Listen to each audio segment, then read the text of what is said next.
Hello मैत्रिणींनो, तर सगळ्यात आधी तुम्हाला नागपंचमीच्या मस्त मस्त शुभेच्छा। तर तुम्ही पाहत असाल माय श्रावणी किती नटली आहे, मस्तपैकी काष्टाची साडी बिडी लावलं आहे आणि छानपैकी नटून थटून मस्त तिचा फोटोशूट करासाठी मी तिले नेलो होतो रानामध्ये नागाचा म्हणजे वारुळ पूजाले नागपंचमीसाठी।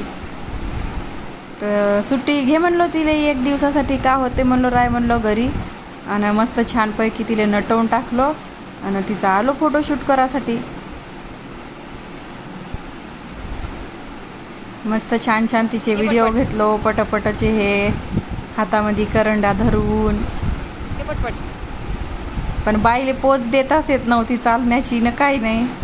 नंतर तर तिला एवढा कंटाळा आला का माझी मम्मी कायले असे फोटो खिचत बसली आहेस म्हणते, चल ना म्हणते लवकर घरी जाऊन म्हणते, कोणीच नाही राहिला म्हणते, आपल्यासोबतचे सगळे गेले म्हणते। तर ठीक आहे म्हणलो, मग शेवटचा एक मस्त इंस्टाग्रामवर व्हिडिओ काढून टाकलो तिचा आणि मग व्हिडिओचा एंडच करून टाकलो।